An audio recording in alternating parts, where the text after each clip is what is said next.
राधारमणो जयति निन्दन्तं पुलकोत्करेण विकसन्ने प्रपसून छविं प्रोर्ध्वीकृत्य भुजद्वयं हरिहरिरिति उच्चैः वदन्तं मुहुः नित्यन्तं द्रुतमश्रु निर्झर्चयैः सिञ्चन्तं मुरवीतलं गायन्तं निजपार्षदैः परिवृतं श्रीगौरचन्द्रं नमः।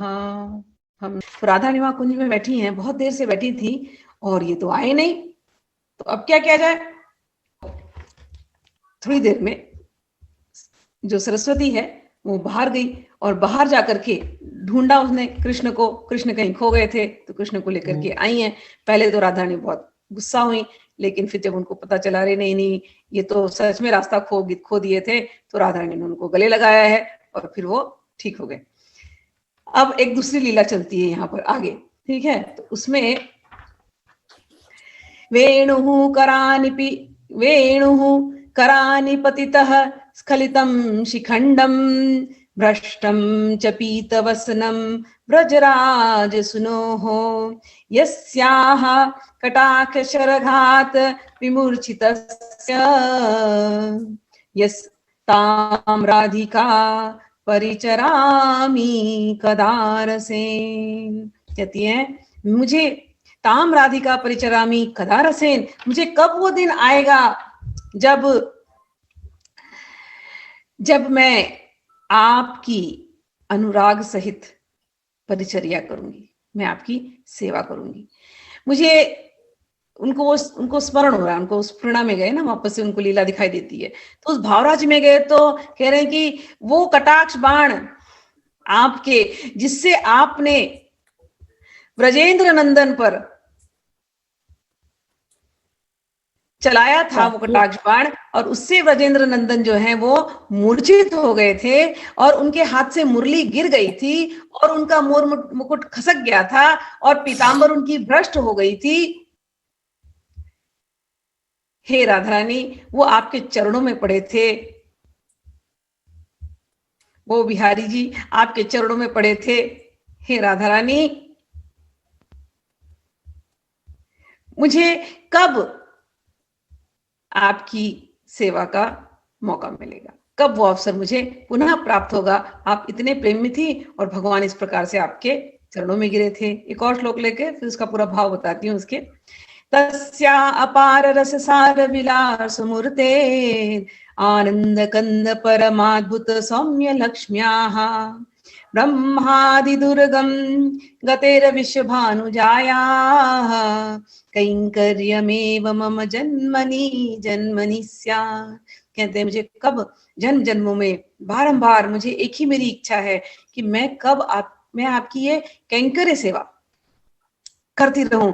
यही मेरी एक मात्र अभिलाषा है कि हे राधा रानी, मैं आपकी किंकरी बनूं।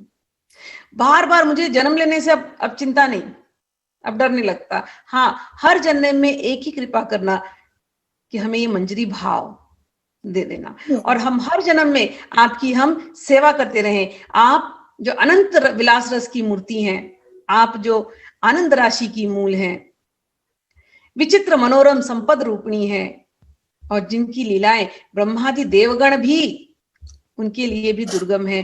हे राधा रानी, मुझे आपके कैंकरे को दे दो। तो इसके पहले का जो उनके अंदर भाव था कि हे राधा रानी, आप बैठी थी कुंज के अंदर और परेशान थी, बहुत दुखी थी आप कि पता नहीं कहाँ चले गए नागर, आए नहीं। मैं हाय सबको छोड़ करके उनके ऊपर भरोसा करके विश्वास करके यहाँ पर आ गई हूँ, कब से बैठी हूँ और ये तो दिखाई नहीं दे रहे और आप बहुत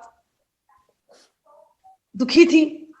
और कभी कभी दुख में जब आप प्रलाप कर रही थी, रो रही थी, तो कभी कभी एक तरफ उनको गुस्सा आ रहा था राधा रानी को कि आए नहीं मुझे मिलने, क्या हो गया है पता नहीं इनको, ये हमेशा के ऐसे ही हैं। फिर कभी कभी इनका मन उल्टा जाता, नहीं शायद मुझ में ही कुछ कमी है, शायद मैंने इनके साथ कभी कुछ उल्टा पुल्टा बोल दिया, लगता है उसी बात को ये रूठ करके ये मुझसे मिलना नहीं चाहते, शायद उसी बात का अब ये मुझसे बदला ले रहे हैं, शायद इसीलिए नहीं आ रहे। तो कभी कभी ऐसा होता है ना, हमारे अंदर भाव अलग अलग आते हैं। तो राधा रानी के अंदर ऐसे भाव आ रहे हैं, एक तरफ तो कभी गुस्सा आता है कि नहीं ये तो ऐसे ही है, हमेशा देर करते हैं, हमेशा नहीं आते हैं। फिर कभी कभी लगता है नहीं, शायद मैंने ही कुछ ऐसा कर दिया आचरण जो इनको अच्छा नहीं लगा, जिसकी वजह से वो दुखी है। हाय देखो मैं कैसी हूँ, ये इतने दुखी हो गए कि मुझे देखना नहीं चाहते, अब मैं इनको कैसे समझाऊं कि मैं इनके लिए कितनी दुखी हूं। अगर कोई बात हुई तो मुझे आकर के बोल सकते हैं, इसी बहाने तो हम बात कर सकते हैं। ये भी क्या बात है कि मुंह फुला करके चले गए, आए नहीं। तो इस प्रकार से अलग अलग बातें, खूब उत्कंठा हो रही है, खूब विरह में बोलते ना पागल हो रही है, विरह वेदना में डूबे जा रही है, और समझ में नहीं इनको आ रहा है कि मैं क्या करूं।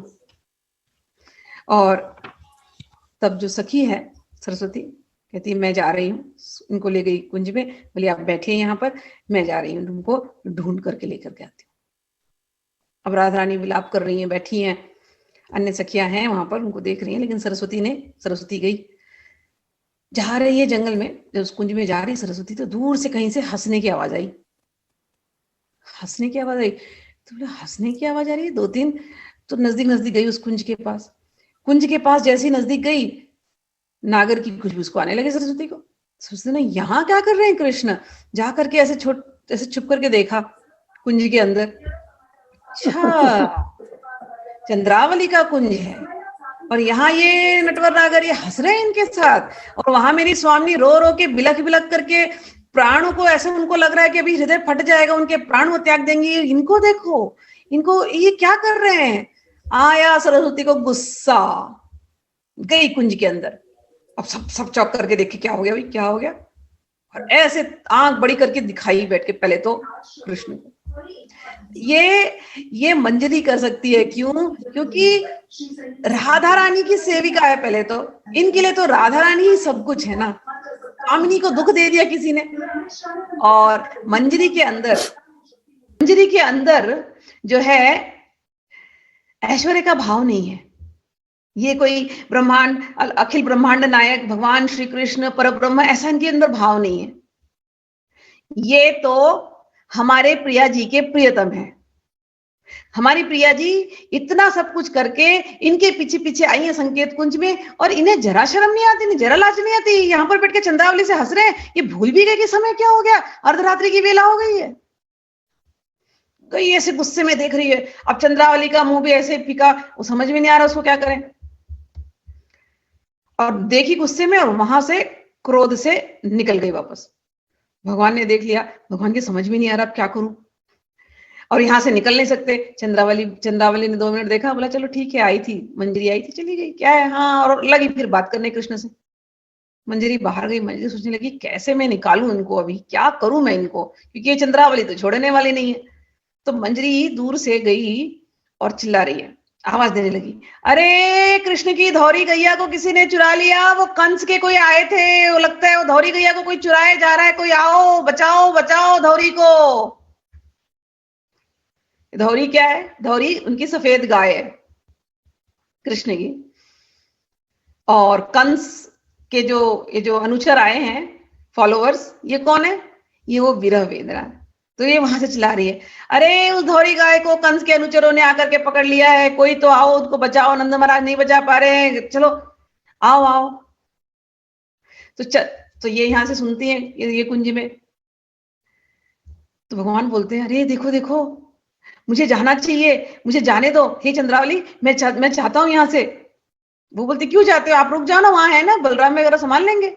नहीं नहीं नहीं नहीं, क्या सोचेंगे मैं कहाँ घूम रहा हूँ, मुझे वहां रहना चाहिए, मैं जाकर के देखता हूँ, मुझे अपनी गाय को बचाना है। चंद्रावली एक काम करो, तुम बैठो, तुम मेरा इंतजार करना है तो करो, लेकिन मैं तुम्हें बोल नहीं सकता कि मैं कब आऊंगा, हो सकता है मेरे आने में बड़ा विलंब हो जाए। तो एक काम करो, तुम भी जाओ अपने घर, मैं जाकर के अपनी धौरी को बचा लेता हूं। और भगवान वहां से निकल आते हैं निकल करके, और सखी तो सरस्वती तो गुस्से में ही है। तो ये समझ जाते हैं सरस्वती इतने गुस्से में है तो वहां क्या हाल होगा, जाएंगे कुंज में तो आज तो खैर नहीं है हमारी। तो श्याम सुंदर पहले से ऐसे बेचारे बन जाते हैं एकदम से, अरे सखी, तुमको तो पता है मैं तो आना नहीं चाहता था, ये तो उसकी चंद्रावली की जो सखियां थी पद्मा, उसने मुझे खींच लिया, वो मुझे ले आई। तुम तो जानती हो मैं कैसे किसी का दिल तोड़ सकता हूँ। वहां से आ जाता, दुखी हो जाती हैं लोग। तो मैं उनके साथ थोड़ी देर बात ही कर रहा था, तो इसीलिए थोड़ा विलंब हो गया सखी। तुम कोई ऐसी वैसी बात मत सोचो, तुम्हारे मन में यदि कुछ आ रहा है तो। सखी बोलती, चलो तुम अभी यहां से। मैं कौन होती कुछ सोचने वाली, चलो। फिर भी मैं कहती हूँ, तुमने जो ये किया, ये तुमने ठीक नहीं किया। मेरी स्वामिनी को कितना दुख दिया, तुम्हें अंदाजा भी नहीं है। चलो यहां से। अब वहां गए, भगवान सोच रहे अब क्या करूं, आज तो खैर नहीं है। राधा रानी कुंज के वहां गए, राधा रानी तो ऐसे तमतमाई है, कुंज का माहौल ही बदला हुआ है। मतलब वो तमतमाना, वो गुस्से वाला माहौल, वो भगवान तो डरे हुए घबराए हुए चले हैं। और जैसे ही कुंज में गए भगवान, भगवान ने बोले, भगवान जाकर के राधा रानी के चरणों में अपने आप को उन्होंने दंडवत किया, गिर गए। हाय राधे, क्षमा कर दो मुझे, तुम मेरे लिए ऐसे रो रही थी, मुझे सरस्वती ने सब बताया। अरे मुझे क्षमा कर दो, विलंब हो गया। और सरस्वती को पहले ही मना के रखे थे, बिल्कुल मत बोलना ये सब बात की चंद्रावली के कुंज में था, मैं बिल्कुल नहीं बताना, नहीं तो मेरी तो खैर नहीं होगी। अरे राधे मुझे क्षमा कर दो, मैं फंस गया बीच में, क्या बताऊं तुम्हें, रास्ता भटक गया, मैं थोड़ी देर के लिए भटक गया था।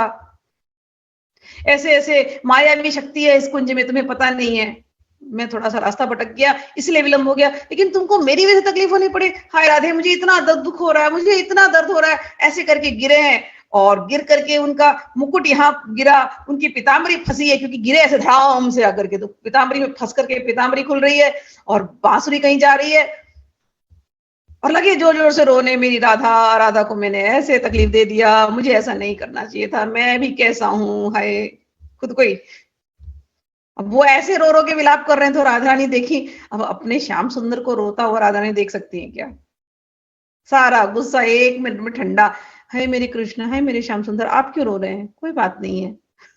और लिया, लगा लिया उनको, गले लगा लिया, गले लगा लिया, उनका मिलन हो गया। लेकिन ये करने के पहले जो राधा रानी को जो गुस्से में जब उन्होंने देखा था कुंज के पहले ही, और जो नजर पड़ी थी कृष्ण की, और उसके बाद कृष्ण ने जो किया,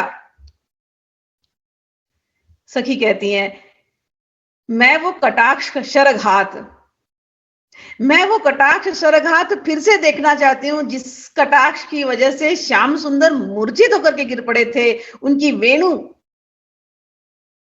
गिर पड़ी थी, उनका उनका मुकुट गिर पड़ा था, उनका पीतांबर अस्त व्यस्त हो गया था। हे राधा रानी, मैं फिर कब मैं उस कटाक्ष कटाक्ष शरघात का मैं दर्शन करूंगी, कब मैं वो जो जिस अनुराग में आप भरी थी, उस वाम्य में भी इतना प्रेम था, और जब जब कृष्ण मूर्छित हुए और जिस प्रकार से आपने उन्हें प्रेम दिया, वो कैसे क्षण के अंदर वो वाम्य हट करके केवल वहां प्रेम ही प्रेम रह गया। हे राधा रानी, मैं आपकी कब अनुराग पूर्ण वो परिचर्या करूंगी। तस्या अपार रस सार विलास मूर्ते, आनंद कंद परमाद्भुत सौम्य लक्ष्म्याः, ब्रह्मादि दुर्गम गतेर्विषभानुजायाः, कैंकर्यमेव जन्म जन्मनि स्यात्। अब बहुत भाव में आ जाती हैं कि हे राधा रानी, मुझे आपकी किंकरी बना करके रखिए, जन्म जन्मांतर, जब भी मुझे जन्म लेने से अब डर नहीं, कितनी बार भी हम जन्म ले सकते हैं हे राधा रानी, लेकिन एक ही कृपा कीजिए, अपनी किंकरी बना करके रखिए। आप रस, अनंत रस विलास की मूर्ति रूपी है। अभी विलास हुआ ना इतना सुंदर, तो कह रही है आप अनंत रस विलास की मूर्ति रूपी हैं, और वो अनंत रस विलास वो मैंने अभी देखा। आप आनंद राशि की मूल हैं, सोर्स ऑफ हैप्पीनेस, वो मैंने अभी देखा। आप इतनी मनोरम हैं, आप इतनी सौम्य हैं। अरे आप तो भगवान श्री कृष्ण की संपद रूपिणी है, आप उनकी लक्ष्मी हैं। जो लीलाएं ब्रह्मादि को भी दुर्गम है, उन्हीं वृषभानु पुत्री श्री राधिका के दासत्व की तो ये महिमा है कि हम इसको देख पा रहे हैं। इसलिए हे राधिका, हे श्री राधे, हमें आपकी किंकरी जन्म जन्म में बना करके रखें। सो हमारा भी धन कौन है? श्रीमती राधा रानी, परम धन राधा नाम धा। हमारो धन राधा, श्री राधा श्री राधा, परम धन राधा श्री राधा श्री राधा, जीवन धन राधा श्री राधा श्री राधा। अगले श्लोक में भी 41वां श्लोक करते हैं, उसमें भी यही है, उनको कैंकर्य की अभिलाषा है, यही मांग रहे हैं, मुझे किंकरी बनना है। पूर्णानुराग रस मूर्ति तड्डिलताभाम ज्योति ही परम भगवतो रतिम मद्रहस्यम यत् प्रादुरस्ति कृपया वृषभानुगेः स्यात् किंकरी भवितुमेव मम अभिलाषा। कहते हैं मेरी एक ही अभिलाषा है, क्या? मैं उनकी किंकरी बनूं। किसकी किंकरी बनूं? वृषभानु के घर में, वृषभानु जी के घर में जो प्रकट हुई। कौन है प्रकट हुई वृषभानु जी के घर में? कहते हैं जो पूर्ण अनुराग रस मूर्ति, एम्बॉडीमेंट ऑफ लव, जिसमें अनुराग का रस भरा है, पूर्ण अनुराग, सारा प्रेम कहां भरा है? राधा रानी। तो ये जो पूर्ण अनुराग रस मूर्ति, तड्डिलता आभाम, ये जो विद्युत की आभा लिए हुए, शाइनिंग ब्राइट, ये जो परम ज्योति, और क्या, जो कृष्ण की जो कहते हैं ना, कृष्ण जिनसे प्रसन्न होते हैं, ये जो ऐसी रहस्य, ये ऐसी रति को धारण करती हैं जो सब नहीं समझ पाते। कृष्ण इनके पीछे क्यों है, नहीं समझ पाते राधा रानी की बात। ऐसी जो अति रहस्य पूर्ण परम ज्योति, पूर्ण अनुराग रस की मूर्ति, ऐसी जो श्री राधा रानी है, कह रहे हैं मुझे तो जन्म जन्म में उनकी किंकरी बनना है। कृष्ण की रति को ये हमेशा धारण करती है। और ये कहां प्रकट हुई? वृषभानु जी के घर में प्रकट हुई।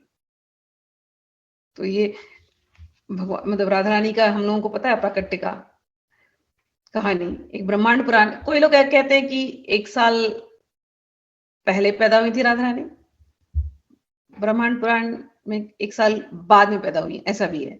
तो कुछ कल्प भेद की वजह से कहानियों में डिफरेंस होता है। लेकिन क्योंकि हम लोग श्रृंगार रस में हैं, तो जीव गोस्वामी, रूप गोस्वामी की पद्धति में जब जाते हैं तो वहां पर कहेंगे कि राधा रानी ब्रह्मांड पुराण को लेते हैं और वहां पर राधा रानी 1 साल बाद प्रकट हुई है। तो वृषभानु नंद भगवान पैदा हो गए थे, नंदन पैदा हो गए थे। तो इन दोनों ने तो आपस में तय कर लिया था, वृषभानु ने और नंद बाबा ने, कि हमारा तो बेटा हो गया, तुम्हारी बेटी होगी तो इनके विवाह करा देंगे। अब बेटा तो हो गया, बेटी आई नहीं रही है। तो वृषभानु जी और कीर्तिदा वो लोग यमुना पुलिन गए, वहां पर कात्यायनी की खूब प्रार्थना की, ऐसी प्रार्थना की कि हमको ऐसी पुत्री दो जो त्रिभुवन वंदनीय हो, त्रिभुवन भी उसकी वंदना करे, ऐसी हमको पुत्री दे दो। तो कात्यायनी जी बड़ी प्रसन्न तो हुई, लेकिन आई प्रकट हुई एक दिन, बोली देखो मैं तुम्हारी इच्छा पूरी नहीं कर पाऊंगी, तुमको त्रिभुवन वंदनीय ऐसी प्रकाश ज्योति चाहिए, तुमको ज्योति रूपा ऐसी पुत्री चाहिए, मेरे बस की बात नहीं है। तुम एक काम करो, तुम कात्यायन ऋषि के पास जाओ, वो तुम्हें कैसे प्राप्त करना है वो मार्ग देंगे। तो कात्यायन ऋषि के पास जाते हैं वृषभानु, और उनको हरे कृष्ण महामंत्र देते हैं कात्यायन ऋषि, और कहते हैं इसकी तुम प्रार्थना करो। इनको करते करते करते इस मंत्र के आकर्षण से वो जरूर प्रकट आपके घर पे हो जाएंगी। और फिर राधा रानी जब प्रकट हुई है तो आप सबको पता है उन्होंने नेत्र नहीं खोले थे। तो वृषभानु जी को, कीर्तिदा को लगा रही है नेत्र नहीं खोल रही है, लोग बोलने लगे कहीं अंधी तो नहीं है। तो वहां पर एक ऋषि आए, भगोरी ऋषि। उन्होंने बोला नहीं नहीं। तो नंद बाबा ने अपनी, आनंद नहीं, वृषभानु बाबा ने अपनी बोलते ना चिंता व्यक्त करी कि नेत्री नहीं खुल रही है, इतनी सुंदर है, नेत्र नहीं खुल रही है। सब जगह तरह तरह की बातें होने लगी। तो उन्होंने कहा अरे ये जिसके लिए प्रकट हुई है, जब तक वो नहीं आएंगे ये नेत्र खोलेगी नहीं। तब फिर एक बार घूमते घूमते उनको देखने के लिए, बेटी को देखने के लिए, फिर नंद बाबा और यशोदा उनका पूरा टोली आई। और पालने में जब नंद हमारे के भगवान को डाला गया, सुलाया गया, और इनको भी उसी पालने में सुलाया गया, राधा रानी को। जब जैसे ही दोनों बच्चे हैं ना बाल गोपाल है, तो उन्होंने छुआ, अब राधा रानी को समझ गया अच्छा अब मेरे बाजू में आ गए, अब नेत्र खोलने का समय आ गया। अब उन्होंने नेत्र खोला, और नेत्र खोला। अब दोनों छोटे छोटे दो बेबी है, भगवान ने उनका हाथ पकड़ लिया। हाथ पकड़ लिया मतलब पालने में ही हाथ पकड़ लिया, मतलब पाणी ग्रहण हो गया, शादी हो गई दोनों की। फिर दोनों बड़े हुए, फिर उनकी शादी हुई है, वो सब तो हम लोग जानते ही हैं, ब्रह्मा जी ने कराई है ना, वो सब तो हमने कथा पढ़ी है। तो कह रही वो जो ऐसी जो अनुराग रस की मूर्ति है, जो वृषभानु जी के घर में प्रकट हुई, त्रिभुवन वंदनी है, मुझे तो हर जन्म में उनकी किंकरी बनना है। आप ये कृपा हम पे राधा रानी आप कर दो। प्रेमोलसद्रस विलास विकास कंदम गोविंद लोचन वितृप्त चकोर पेयम सिंचन्तं अद्भुत रसामृत चंद्रिकौहै श्री राधिका वदन चंद्रम अहम स्मरामि। कह रहे हैं मैं राधा रानी के मुखचंद्र का स्मरण करता हूं। पहले तो अभिलाषा रखिए मुझे किंकरी बनना है, जैसे किंकरी बनना है अब उनको स्मरण आना राधा रानी का। तो किस किस रूप में पहले स्मरण किया, पहले बच्चे के रूप में, फिर कहते हैं अरे मैं उनके मुखचंद्र का स्मरण कर रहा हूं। उस मुखचंद्र से क्या हो रहा है, अरे उनके मुखचंद्र से ऐसी चंद्रिका निकल रही है, चांदनी निकल रही है जो पूरे विश्व को अभिषिक्त कर रही है। और इतना ही नहीं है, ऐसा वो मुखचंद्र है कि गोविंद के नैना, गोविंद के लोचन, गोविंद के लोचन चकोर बन करके उस मुखचंद्र को, उसका आस्वादन करते रहते हैं। और जो प्रेम और उल्लास जब रस विलास के समय जो प्रकट होता है, उसका मूल कौन है, वो है श्री राधा रानी, वो है उनका मुख कमल।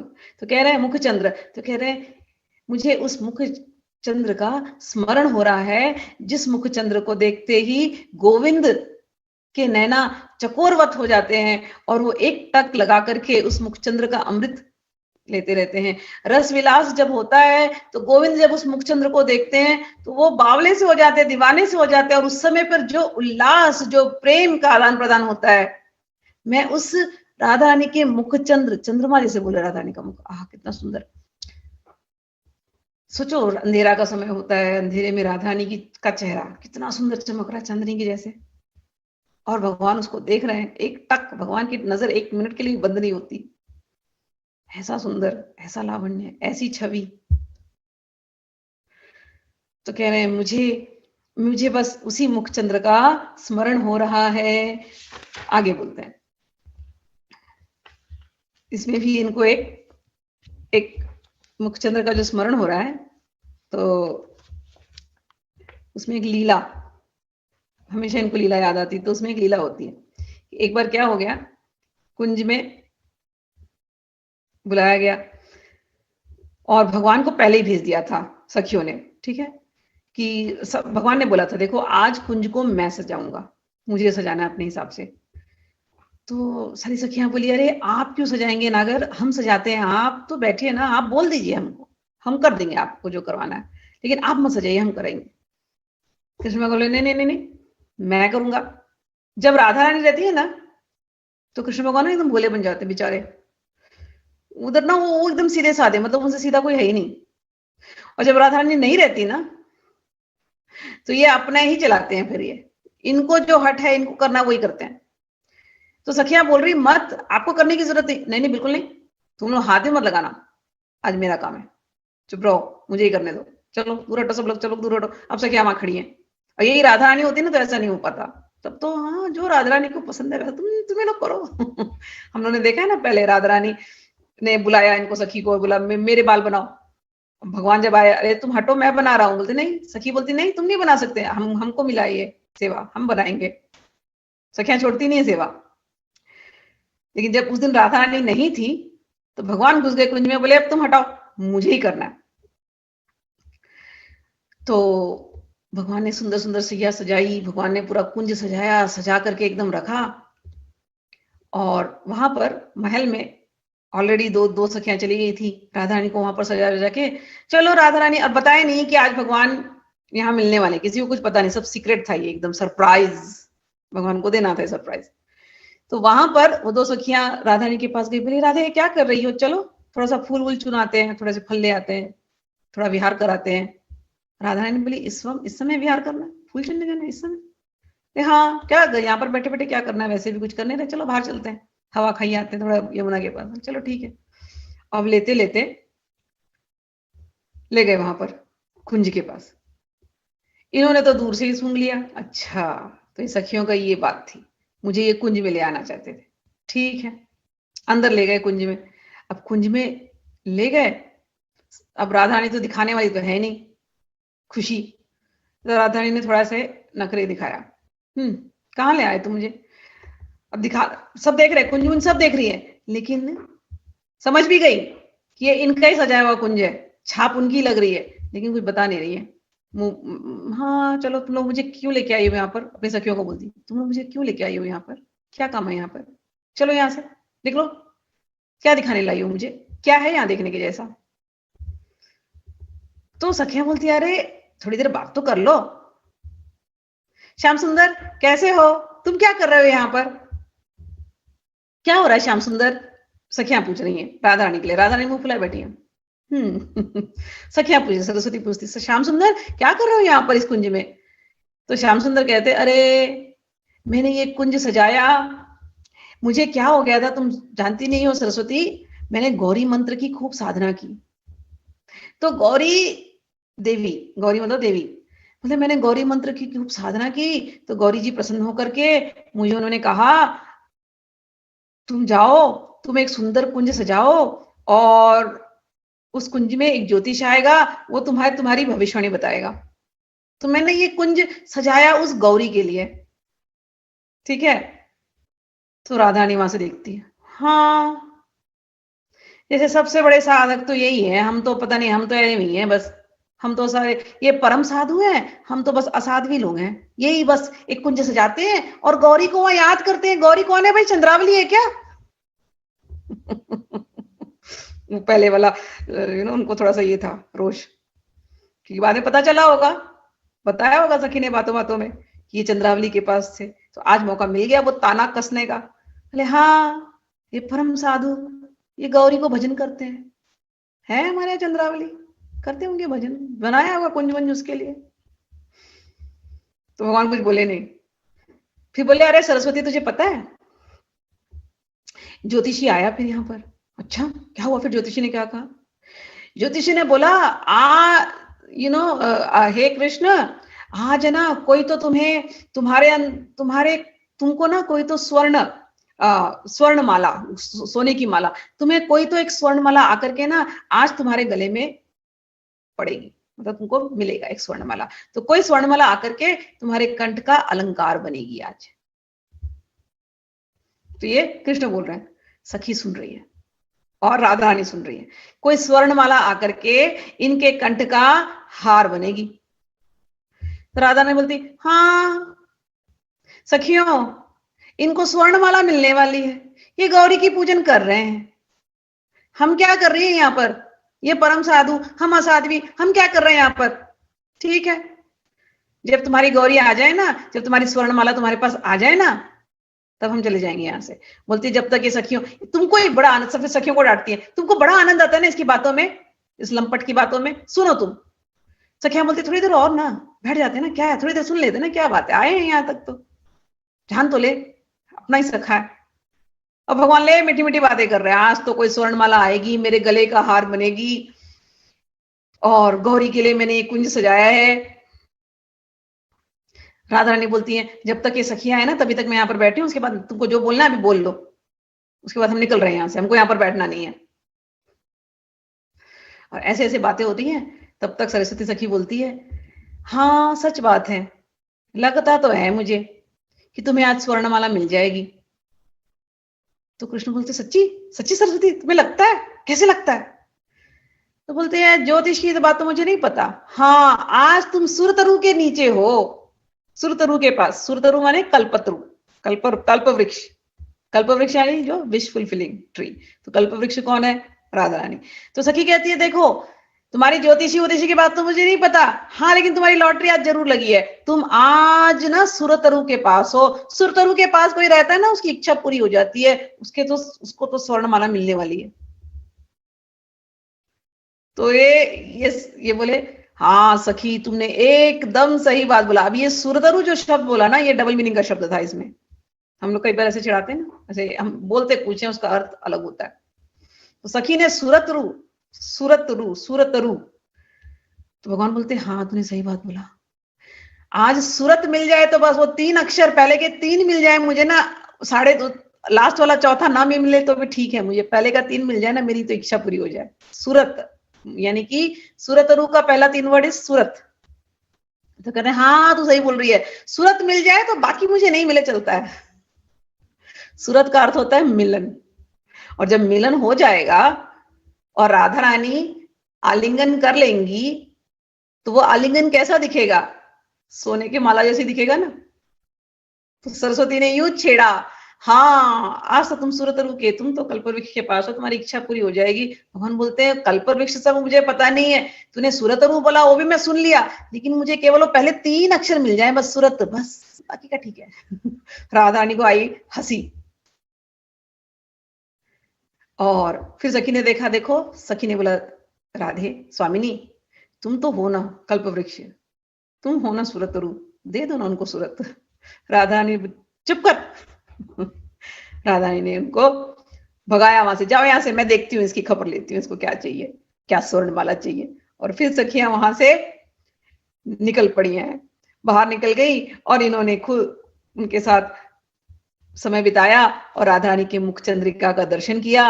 राधा रानी चमक रही है, गौरी इस समय राधा रानी ही है, तो राधा रानी की उस मुख चंद्रिका का दर्शन किया, और कृष्ण भगवान देख रहे हैं, और जितना वो देखते हैं उनकी रस पिपासा उतनी ही बढ़ती जा रही है। तो ये कह रही है मुझे वही राधा रानी का मुखचंद्र, वो खिला खिला मुखचंद्र जो पहले ऐसा था फिर कैसे प्रेम दर्शाने लगा, मुझे बार बार वही याद आ रहा है, मुझे वही देखना है। जय श्री कृष्ण, राधे राधे।